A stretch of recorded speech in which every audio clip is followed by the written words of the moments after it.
अस्सलाम वालेकुम नाज़रीन, मैं हूं वसीम अली और आप देख रहे हैं चैनल न्यूज़ पॉइंट। नाज़रीन, आज का जो व्लॉग है बड़ा ही इंपॉर्टेंट है इस लिहाज से कि आज के इस व्लॉग के अंदर आपको बताएंगे कि जो नैब के हवाले से तरमीमी बिल जो पास किया है पाकिस्तान की मौजूदा गवर्नमेंट ने, ये जो इत्तेहादी गवर्नमेंट है इसने, इसके अंदर जो तब्दीलियाँ की गई हैं, जो तरमीम की गई हैं, वो कौन कौन से कवानीन हैं जिनके अंदर तरमीम की गई। क्या ये तरमीम इसलिए की गई कि मौजूदा जो गवर्नमेंट है वो अपने आप को बचा सके उन केसेस से, जो करप्शन के केसेस हैं उनसे, जो कि इल्ज़ाम लगाया जा रहा है इमरान खान की जन्म से। और आज के व्लॉग के अंदर आपको ये डिटेल के साथ बताएंगे कि कौन कौन से कवानीन के अंदर तरमीम की गई हैं। क्या जो तरमीम की गई हैं उनसे पाकिस्तान की आवाम को, पाकिस्तान की मैशत को या पाकिस्तान के इदारों को कोई फ़ायदा होने जा रहा है या नहीं। आपसे होगी गुजारिश कि आपने इस व्लॉग को मुकम्मल देखना है ताकि आप मुकम्मल उन तरमीम के हवाले से आपको पता होना चाहिए, आपको पता लग जाए कि कौन कौन से कवानीन के अंदर जो है वो तब्दीलियाँ हुई हैं और इन कवानीन के अंदर तब्दीलियों के बाद नैब का अदारा, उसकी जो साख है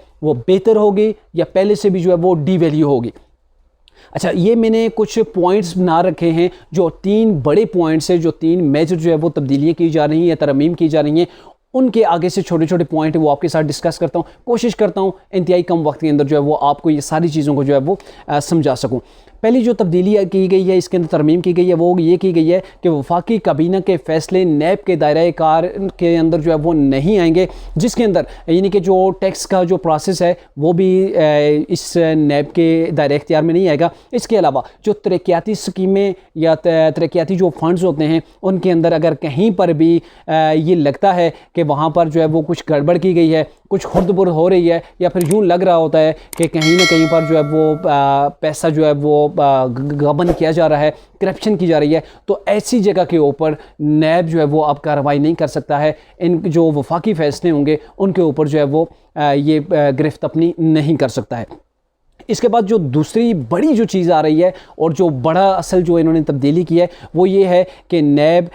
1 साल के अंदर अपने जो केसेस होंगे उनको निपटाएगा। पहले ये था कि 3-3, 4-4 साल लग जाते थे, नैब अपना कोई फ़ैसला नहीं कर पाता था, ना ही किसी को जो है वो डिक्लेयर कर पाता था, ना ही उसके हवाले से कोई ऐसे सबूत या प्रूफ जो है वो एविडेंस सामने लाए जाते थे कोर्ट्स के अंदर कि साबित किया जा सकता है कि वाकई में कोई मुजरम है या नहीं। तो इसके हवाले से ये तरमीम की गई है कि 1 साल के अंदर नैब कोर्ट्स के अंदर जो है वो फ़ैसला जो है वो सुनाया जाएगा। गिरफ्तार शुदा कोई भी जो शख्स होगा जिसे नैब जो है वो गिरफ्तार करेगा उसे 24 आवर के अंदर जो है वो कोर्ट के अंदर पेश किया जाएगा। ऐसा नहीं कि नैब अपनी कस्टडी के अंदर ले जाए, वहाँ पर जो है वो अपने जेलों के अंदर ले जाए, वहाँ पर जाके किसी के ऊपर तशद्दुद करे। आपने डायरेक्टली जैसे ही किसी को गिरफ्तार किया जाएगा उसे 24 आवर के अंदर जो है वो नैब कोर्ट के अंदर पेश करने की जो है वो मजाज होगी। उसके बाद ये आ गया है कि किसी की भी गिरफ्तारी, जैसे आपने तरीके इंसाफ की गवर्नमेंट के अंदर देखा था, नैब गिरफ्तारियां करता था, उसके बाद केसेस बनते थे, फिर उसके ऊपर जो है वो इंक्वायरीज होती थी, 3 से 4 महीने गुजर जाते थे। बंदा जो है वो MNA है, MP है, सेनेटर है, चाहे किसी भी पोस्ट के ऊपर है, वो जेल के अंदर सड़ रहा होता था और उसके 3 से 4 महीने, 5 महीने, 6-6 महीने जो है वो इन सियासतदानों के ज़ाया हो जाते थे। जिन हलकों से ये वोट लेके आते थे उन हलकों के मसाइल हल करने के बजाय ये जेलों के अंदर बैठे होते थे। और फिर उसके बाद नैब ये कहता था कि हमारे पास जो है वो ठोस शवाहिद मौजूद नहीं है। एक तरफ एक बंदे की आप जो है वो रेपुटेशन डाउन कर रहे हैं, दूसरा उसके ऊपर गबन, चोरी का या फिर करप्शन का जो है इल्ज़ाम लगता था। फिर जेल के अंदर 6 महीने के लिए सड़ता था, 6 महीने के बाद जाके जो है वो कोई एविडेंस कोर्ट के अंदर नैब जो है वो पेश करने में नाकाम होता था। तो ये सबसे बड़ी जो तब्दीली ये की गई है कि अब ठोस शवाहिद होंगे, उसके बाद ही आप किसी को गिरफ्तार कर सकेंगे।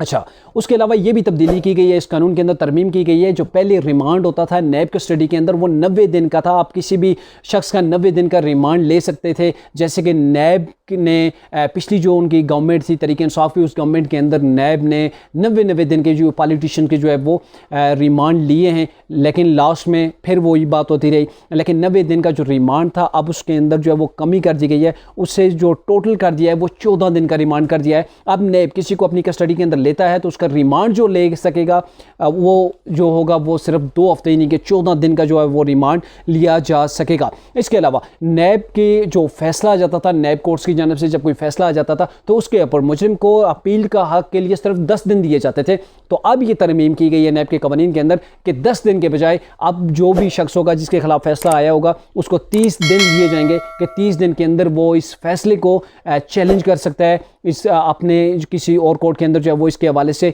अपील कर सकता है। तो उसे बढ़ाकर जो है वो कर दिया है 30 दिन। अब मज़े की बात यह है कि पहले जो है वो नैब के अफसर जो है वो किसी को गिरफ्तार कर लेते थे। कहा यह जाता था कि सियासत के जो मामलात हैं, सियासी इंतकाम नैब के इदारे के ज़रिए लिया जाता था, जो कि ये नैब के ऊपर इल्ज़ाम पिछली गवर्नमेंट के अंदर अपोजिशन की जानिब से बहुत ज़्यादा लगता रहा है। और अब ये फैसला किया गया है तरमीम करके कि अगर किसी शख्स के ऊपर नैब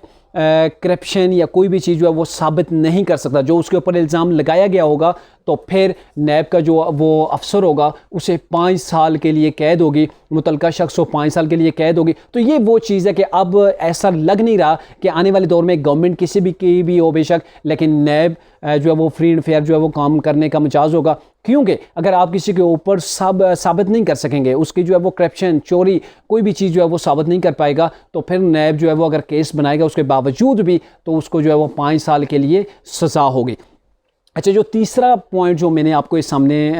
बनाया है वो ये है कि चेयरमैन नैब की तकर्री के हवाले से है कि चेयरमैन नैब जो है वो उसकी अगर रिटायरमेंट हो जाएगी तो डिप्टी चेयरमैन जो होगा नैब होगा उसे कायम चेयरमैन बना दिया जाएगा। और डिप्टी चेयरमैन भी अगर वहाँ पे मौजूद नहीं होगा तो मोस्ट सीनियर अफसर जो नैब का होगा उसको बना दिया जाएगा, उसको उस चीज़ के इख्तियार दिए जाएंगे कि वो चेयरमैन नैब की तरह जो है वो एक्ट करे। और जो प्रोसेस ये होता था कि जब भी कोई चेयरमैन नैब जो है वो रिटायर्ड होता है तो उसे 60 दिन के अंदर अपोजिशन लीडर के साथ वज़ीर-ए-आज़म को मुशावरत करना होगी नाम के लिए कि कौन से नाम जो है वो फाइनलाइज़ किए जाएंगे कि किसको जो है वो नेक्स्ट चेयरमैन नैब बनाना है। तो अगर इसके अंदर अगर इन दोनों के दरमियान अपोजिशन लीडर और वज़ीर-ए-आज़म के दरमियान अगर कंसेंसस नहीं पाया जाता, दोनों के अंदर इत्तफाक़ राय नहीं पाई जाती, तो ये मामला जो चला जाएगा पार्लिमानी कमेटी के पास चला जाएगा। फिर पार्लिमानी कमेटी जो है वो 30 दिन के अंदर इस चीज़ का फैसला करेगी कि किसको जो है वो मुंतखब करना है नया चेयरमैन नैब। तो ये वो तब्दीलियाँ थी जो आइन के अंदर तरामीम की गई। अब आप इस वीडियो के कमेंट सेक्शन के अंदर जाइए, कमेंट कीजिए कि ये जो तब्दीलियाँ की गई हैं, जो नैब के अंदर 90 दिन का रिमांड था उसे 14 दिन कर दिया गया है। नैब के जो अफसर थे वो लोगों को गिरफ्तार करते थे, केस उसके बाद बनता था, तफ्तीश उसके बाद होती थी, और बिना तफ्तीश के लोगों को जो है वो जेलों के अंदर डालते थे। उसके अंदर तरमीम की गई है कि अब आपके पास अगर ठोस सबूत हैं तो ही आप किसी को गिरफ्तार कर सकते हैं, अदरवाइज़ आपके खिलाफ जो है वो 5 साल जो है वो आपको कैद भी हो सकती है। और ये जो चीज़ें हैं इनके अंदर तरमीम की गई। अब आप कमेंट सेक्शन के अंदर हमें जवाब दीजिए कि ये जो तरमीम होने जा रही है दुरुस्त हैं या नहीं, क्योंकि सदर पाकिस्तान ने इन लेटर्स को जो है वो अप्रूव नहीं किया है, उनके ऊपर दस्तखत नहीं किया है। हालांकि अगर वो दस्तखत नहीं भी करते तो भी कानून की हैसियत जो है वो ये इख्तियार कर लेंगे, ये बिल जो है वो फिर भी पास हो जाएगा। लेकिन उन्होंने इस चीज़ के ऊपर जो है वो साइन नहीं किए कि मैं नैब के अंदर जो तरमीम है मैं इस चीज़ को एक्सेप्ट नहीं करता।